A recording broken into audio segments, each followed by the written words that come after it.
Queridos amigas y amigos, no sé si ustedes advierten el riesgo que corre el país ecuatoriano en estos días.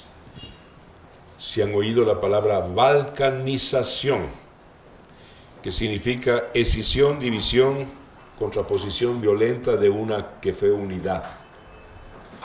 También se conoce como feudalización porque toda Europa se feudalizó.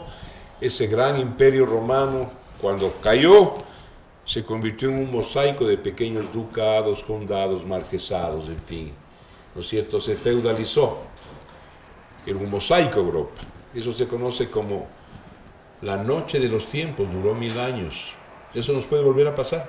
Pasar aquí a los ecuatorianos, nos estamos balcanizando, feudalizando, por culpa de sus majestades, los naturales de la tierra, las comunidades indígenas. Una, la de Cotopaxi, Tigua, acaba de enviar un documento indicando que son territorio, juridicidad propia, estado propio, y que para entrar allá, a Tigua, hay que pedir permiso y, bueno, ya mismo piden visa.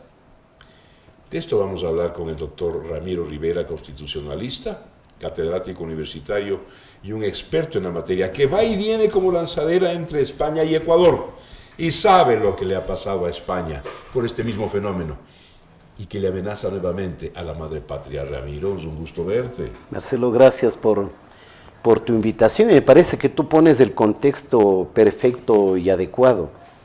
Lo que pretenden aquí algunos líderes fanáticos, y los voy a mencionar: el señor Vargas, el señor Issa, el señor Yacu Pérez, claro, la señorita Pacari, los señores que, el señor Salvador Quispe, claro, la señora Niña Pacari, que dice que en el territorio o en el terreno donde ponen los pies los indígenas se vuelve territorio indígena.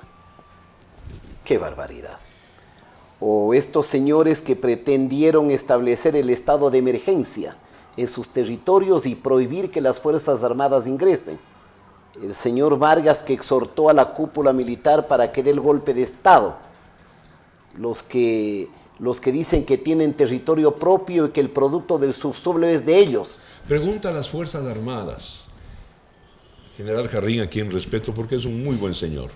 Sin duda. Y los jefes militares merecen todos ellos mi respeto. Pero pregunta a ustedes, ¿cómo les quedó pues el ojo? Disculpen la vulgaridad coloquial. Cuando Vargas dijo que quería fundar unas Fuerzas Armadas propias, distintas que las Fuerzas Armadas ecuatorianas. ¿Qué pasó? Algo digan, pues digan pío, pío, pío, los pollitos dicen. Algo digan. Bueno, yo creo que solo con esa afirmación y con actitudes como la de ordenar que cierren las llaves del petróleo con tanta desvergüenza, el señor Vargas debería estar procesado, si no ya sentenciado. En España, Marcelo, parlamentarios del Parlamento de Madrid y de lo que denominan la Generalitat de Cataluña, están presos, sentenciados. O fugados, como el señor Carlos Puigdemont en Bélgica, por el delito de querer romper la unidad de la nación española. A pesar que en el artículo 2 de la Constitución Española del 78 dicen que España es un país, diríamos, es un reino, una monarquía parlamentaria que se sustenta en la convivencia de las nacionalidades.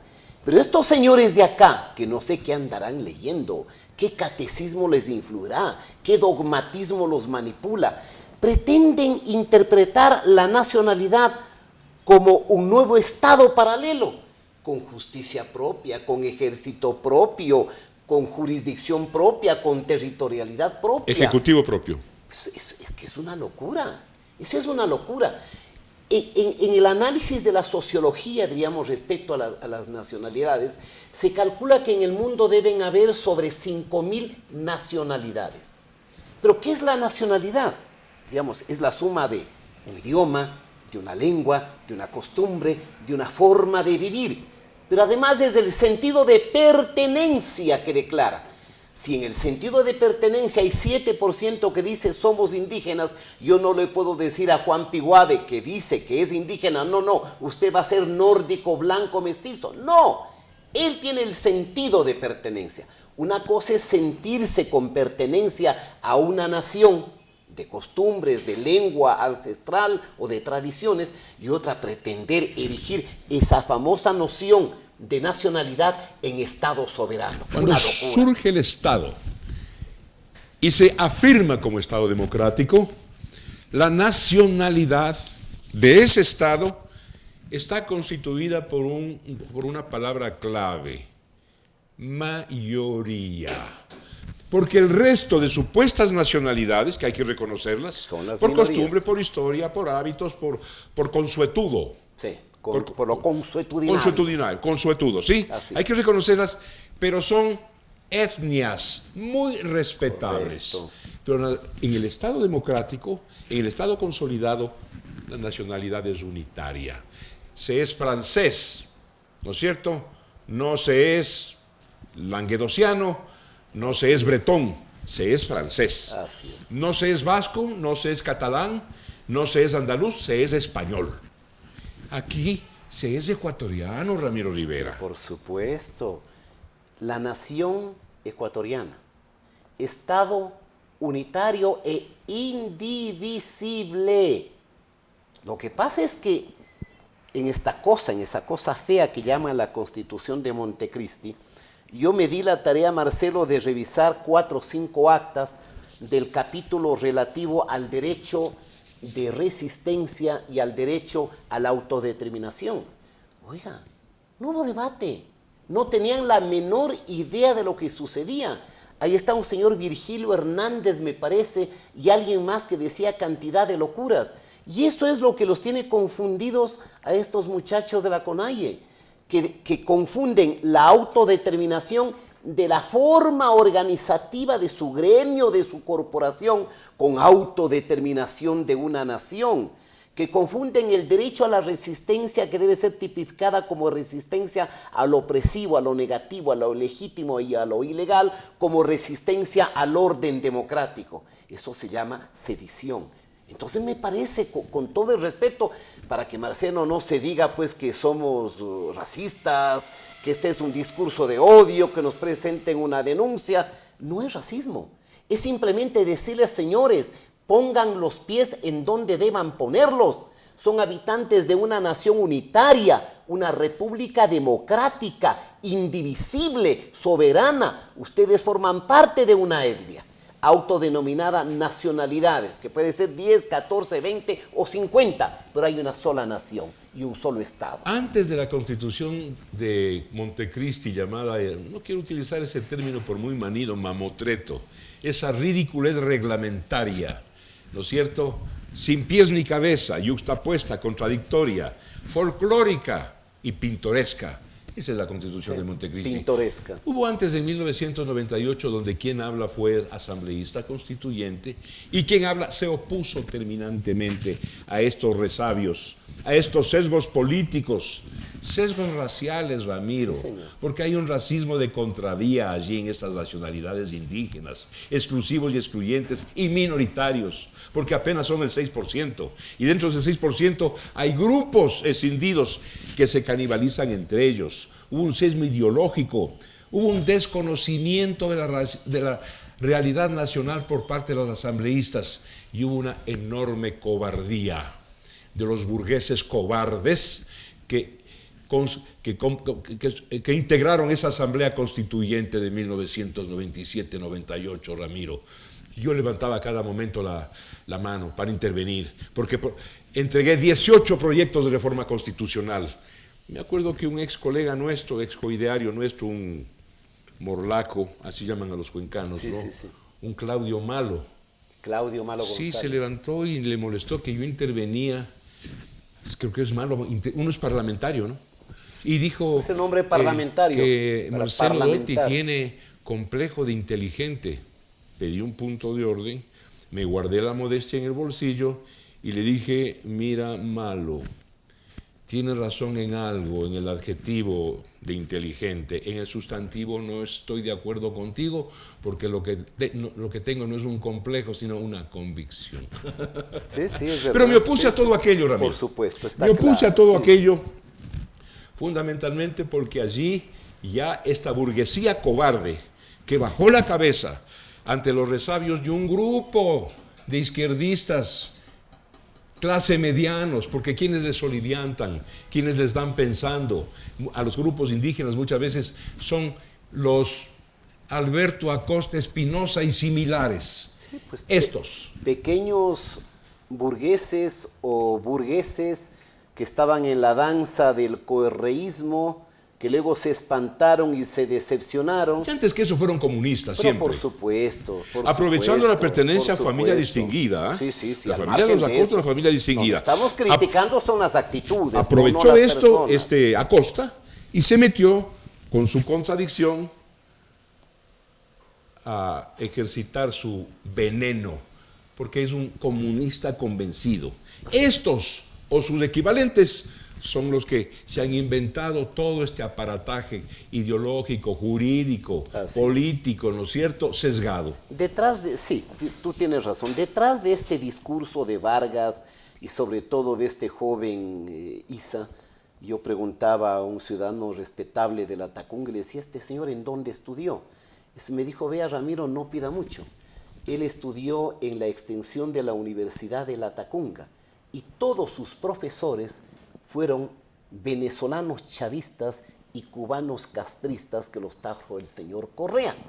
Entonces, pobre señor Isa. ¿Cuál es esta Universidad de la Tacunga?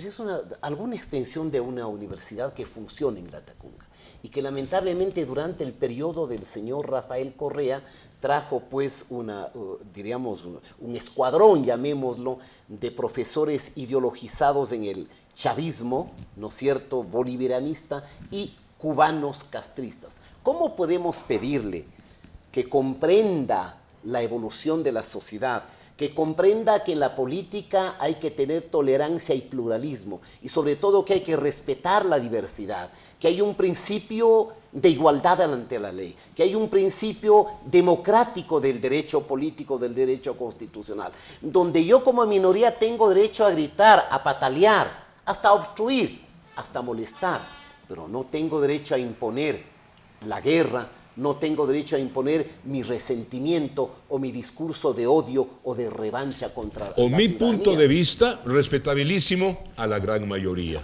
Porque es mi punto de vista que vale un 6%.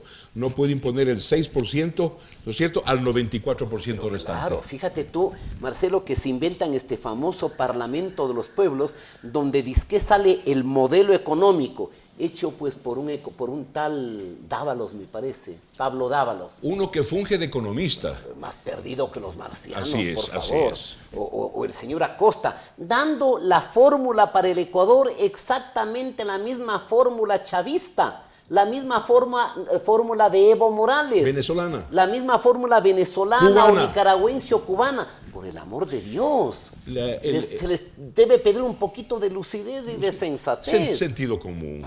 Sentido común. Quiero terminar este primer tiempo contigo, Ramiro, haciéndote acuerdo de algo. Ya que has mencionado esta universidad llamarada, ¿cómo se llamará? Pues, no tengo idea, pero es de la Tacunga. Esta extensión comunistoide. Quienes redactaron la gran mayoría de artículos conceptuales, políticos e ideológicos de el pintoresco reglamento de Montecristi fueron escribas comunistas españoles, y tú no puedes ignorar eso. Sin duda. Volvemos enseguida.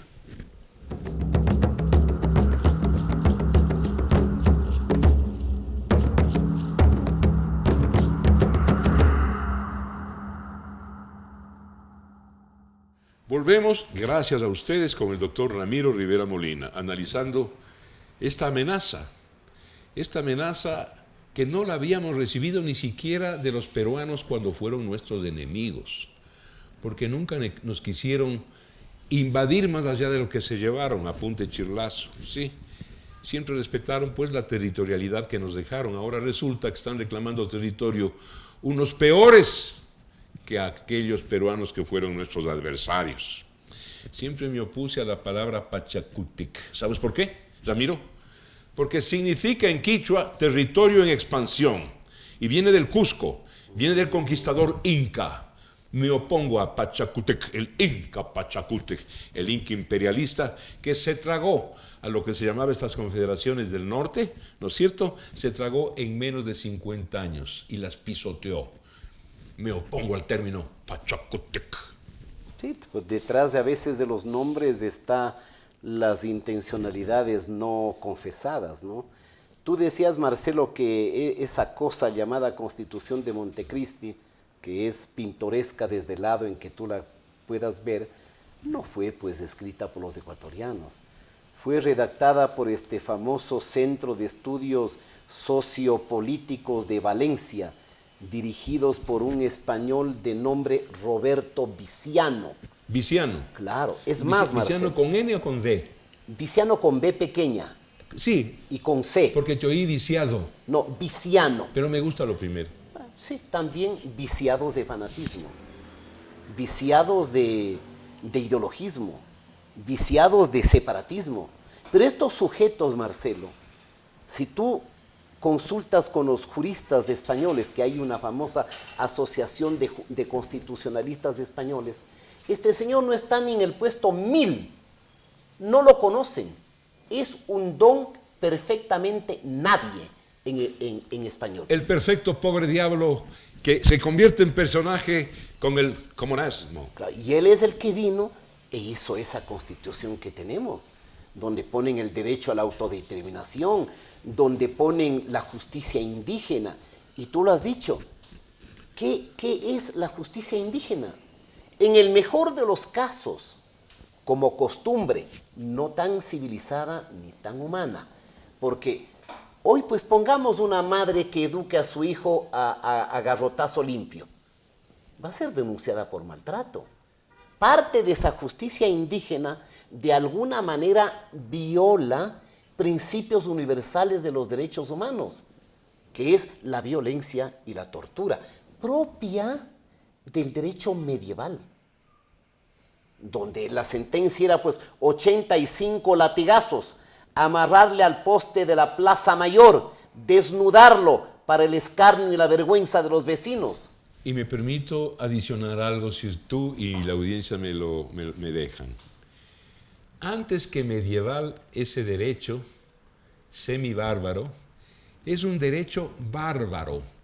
Marx y Engels ubican a Amerindia en el proceso, en el estadio superior de la barbarie, ¿no? Cuando llegan Hernán Cortés, llegan los Pizarro, Almagro, Benalcázar, a estos lejanos pagos, encuentran hábitos de juzgamiento crueles, inhumanos. En los aztecas, los mexicanos, pero claro, sacaban el corazón con la mano. Ese era el castigo al vencido. Y en toda Amerindia había una juridicidad, una aplicación, un juzgamiento no medieval, bárbaro. Sí.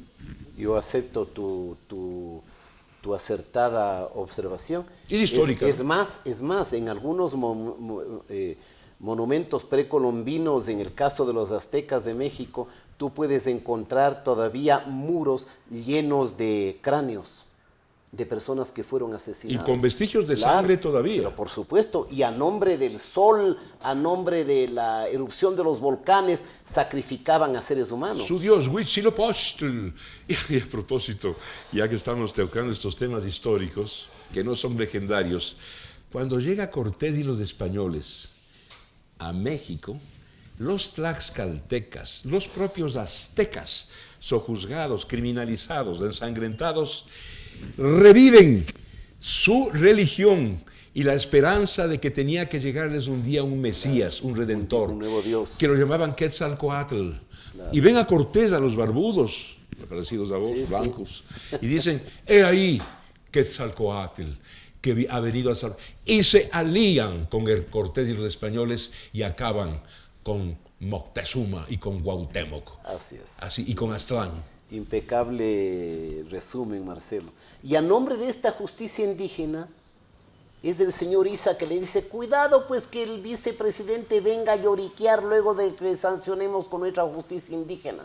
Mira, como que el vicepresidente de la República tiene que pedir autorización o visado de tránsito al territorio indígena. Y no solo Otto, que me parece un chico respetable, muy sensato, inteligente. Este chico de apellido alemán, Yo le llamo Otto simplemente, por la facilidad. Él mismo dijo, ¿no? Claro. Díganme Otto. Digan, claro, por lo complicadísimo de su apellido, ¿no? Así es. Me parece que él es Otto y distinto, otro y distinto que los que hemos conocido. Sí, bueno, sí. Ramiro, sí. Aquí lo aberrante es que las Fuerzas Armadas, la Policía Nacional, el brazo fundamental, el brazo del poder, la fuerza como expresión del Estado y de la juridicidad no pueden entrar a esos territorios. Es una vergüenza, es una vergüenza.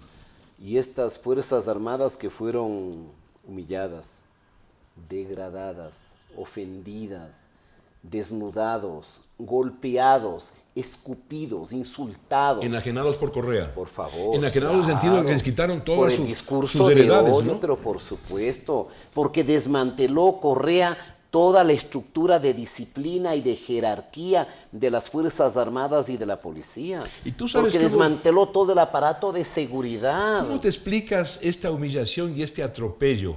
Que nuestras Fuerzas Armadas no sufrieron ni en el peor momento. Ni en las guerras con el Perú. Con el Perú, a esto voy. Así es. ¿No es cierto?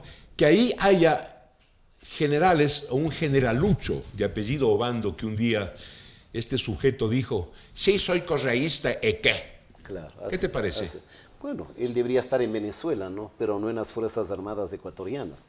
Es Chávez y el tonto de Maduro lo que han logrado transformar a las Fuerzas Armadas venezolanas en el brazo armado del terrorismo y del narcotráfico. Por eso están, pues, y por eso no caen. Y este general que hizo esa confesión de correísta debería darle vergüenza y debería estar escondido por el resto de su vida. Volvamos a lo jurídico. La costumbre crea derecho, eso lo sabemos desde el preparatorio de las facultades, ¿sí? Hay un derecho consuetudinario. El derecho anglosajón no se basa en ley escrita, sino en las costumbres. Famoso como Lao. Pero esas costumbres, esos consuetudos, para que se incorporen a la juridicidad y sean vinculantes, obligatorios, hay cuerpos de juristas que los califican. Esta costumbre, por su historia, por su ancestro, porque es humana, porque es respetuosa, se incorpora y se hace vinculante. ¿Quién califica eso? El famoso derecho ancestral de los indígenas ecuatorianos, por favor. Claro, tú lo dices con claridad, Marcelo. El derecho consuetudinario, en el caso, el derecho inglés y en parte el derecho anglosajón. En general. Claro, llega a ser tan un patrimonio compartido porque tiene elementos que lo son comunes, elementos de respeto a la libertad, elementos de respeto a la dignidad del ser humano, elementos de respeto a los derechos. A la soberanía del pueblo. Pero por supuesto. De todo el pueblo, de la mayoría. Pero por supuesto. Entonces, ese derecho consuetudinario se asienta en algunos pilares. Y esos pilares son los famosos Bill of Rights, es decir, las famosas declaraciones de derechos. Mencionemos dos. Habeas corpus. Habeas corpus, si no me equivoco... Hay el cuerpo. Claro. Tráiganme el cuerpo. Cuando hay la sospecha de que ha sido torturado y desaparecido o matado. Quiero ver el cuerpo del que está preso. O la Carta Magna. O la Carta Magna. Para decirle al aristócrata... Siglo XIII. Claro, párele el carro. 1215, siglo XIII. Eso sí, pues. Pero ¿en dónde está el derecho consuetudinario del mundo indígena ecuatoriano? Entonces vamos a tipificar como derecho consuetudinario el ofrendar al dios Sol a los niños. Exactamente eso y otras cosas equivalentes de crueldad e inhumanidad, porque algunas de las costumbres de los consuetudos de nuestros grupos indígenas son contrarios a los derechos fundamentales del hombre, Ramiro. Sí, señor. La otra cosa, el famoso quilla, ¿no es cierto? Luya, Shugua, y siempre se callan un hito más, que era de los incas. Amapichi Shungo.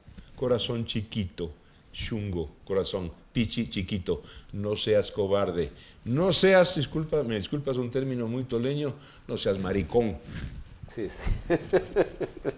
Bueno, en el sentido castizo del término, ¿no? Para que no nos asustemos. En el sentido de cobardía, Por supuesto, de cobardía, de falta de dignidad, ¿no? De reserva de espirituales. De coraje en el respeto al ser común.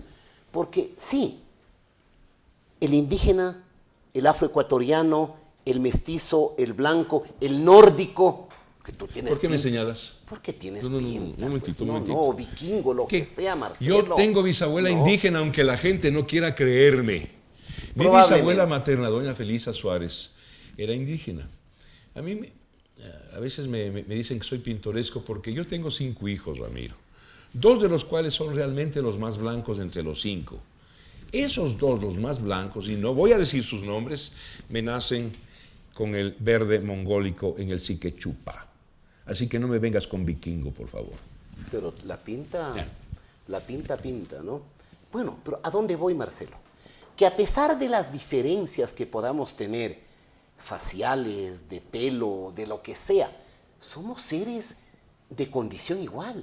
Somos seres que tenemos dignidad.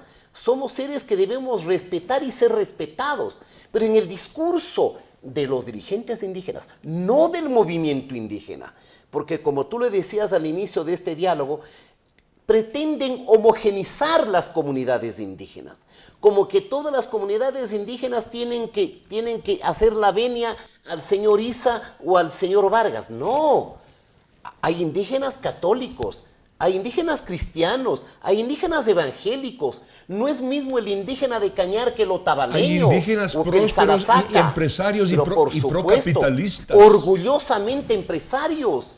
Y el señor Issa, en un arrebato de resentimiento, de revanchismo, llegó a decir que al empresario que le ha ido bien hay que castigarlo.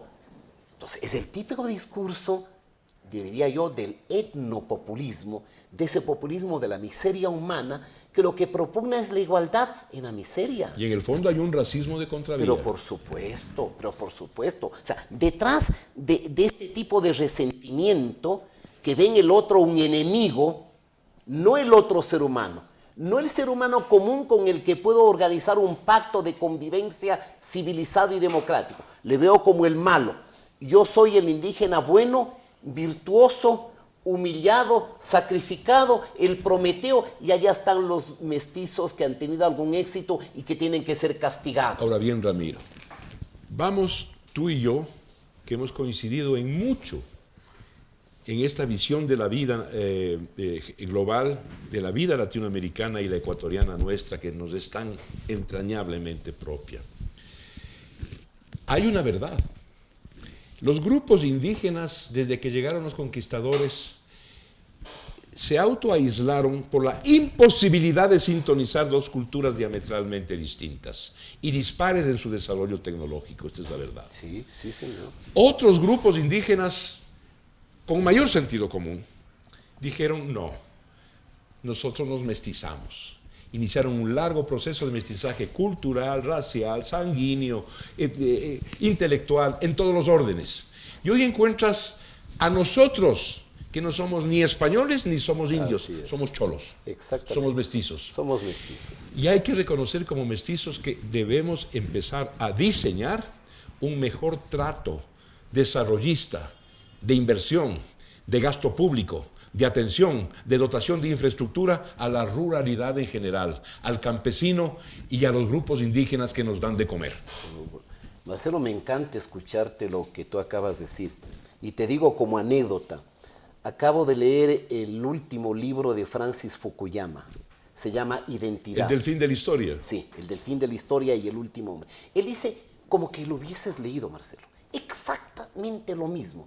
Él dice, la única posibilidad de que países latinoamericanos puedan progresar, dicen, primero, es el sentido de pertenencia y de amor y de orgullo a su nación.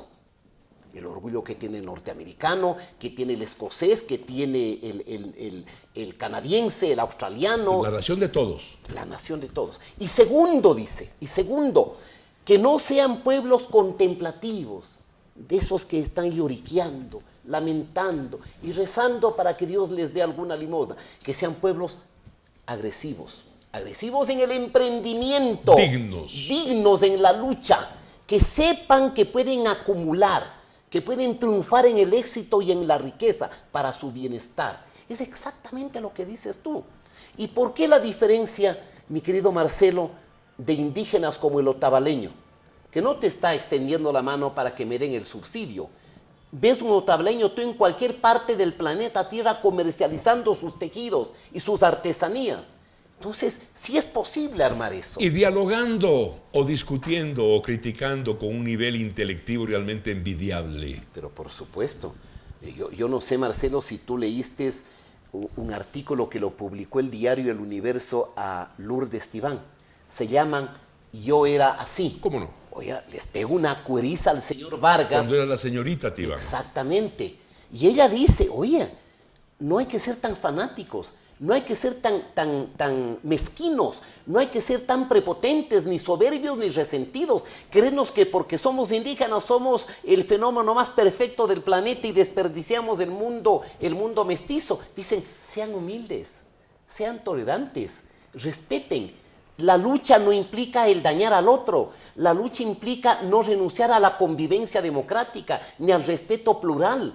Ese artículo debería leer el señor Vargas y el señor Issa, para que no anden paseándose en los medios de comunicación con un himno a la violencia y al resentimiento social. El hecho concreto es que nosotros, la enorme mayoría de ecuatorianos, Ramiro Rivera, la enorme, inmensa mayoría, casi sin distinción ni excepción, de cholos, eso es lo que somos, debemos nosotros recuperar la dignidad nacional, no violentar, no reprimir, pero llamar a dialogar, llamar a ponernos de acuerdo y a consensuar en algo que estamos perdiendo, el sentido de unidad nacional. Y estamos auspiciando desde ellos violentos y desde nosotros intimidados, ¿no es cierto?, una decisión que ya estaba bastante erradicada, había evolucionado. Hoy ha vuelto a despertarse una inquina, un odio recíproco, mutuo, muy peligroso. Sí, absolutamente peligroso. Yo agregaría a lo que tú has señalado, Marcelo, un diálogo con las reglas que establece el Estado de Derecho, la institucionalidad y las normas. Porque esta no es la jungla donde impone su voluntad el que más grita o el que más golpea o el que más amenaza. Aquí hay principios. Por ejemplo, el principio de la igualdad ante la ley. No es que porque sea fulano de tal indígena y ha cometido un desmanes, tiene que ser perdonado porque es indígena. Por favor, eso no es democracia, eso es libertinaje. Respeto a la dignidad humana. No puede, pues, el señor, ni a título de ira o de coraje, el señor Vargas, maltratarle como lo hizo al presidente de la República, ofendiendo a centenares de miles de ecuatorianos que tienen algún problema de minusvalía física, pero tienen potencialidades de inteligencia superiores. Eso es condenable. El hecho de que defiendan a los procesados por sabotaje, por violencia, por destruir la propiedad privada, por destruir los bienes públicos, a título de que son indígenas, que se vayan al diablo. Sí, que se vayan al diablo es un eufemismo del otro término, que se vayan nomás. Pero también un llamado democrático, respetuoso y tolerante a la gran sociedad nacional, a nuestros congéneres. No tienen ninguna razón los indígenas de intimidarnos, de apocarnos, de hacernos meter debajo de la cama. Ni ellos, ni ningún terrorista violento comunista, ni ellos, ni el grupo gangsteril y delincuencial de Correa, porque, Ramiro, están golpeando las puertas de un gigante dormido. Cuidado, Correa, cuidado, delincuente, ten mucho cuidado, carajo. Gracias, Ramiro. Y esta crítica, Marcelo, que hacemos debe quedar absolutamente precisada. No es una crítica de racismo, es una crítica a las actitudes, a los comportamientos de dos malos dirigentes que hoy día adolecen de una adolescencia tardía, fanáticos y enfurecidos, al señor Vargas y al señor Issa. Todo el respeto al movimiento indígena, a su diversidad, a los seres comunes, a los que son parte de nuestra hermosa nación ecuatoriana, soberana, republicana, independiente e indisoluble. Y además, y mayoritaria. Sin duda, mayoritaria en la diversidad. Un gran abrazo para ustedes. Gracias por permitirnos este diálogo que ha puesto los puntos sobre las IES, sobre democracia, sobre antirracismo, sobre fraternidad nacional, en medio de los diferentes que somos o podemos ser. Gracias a ti, Ramiro. A ti, Marcelo. Gracias.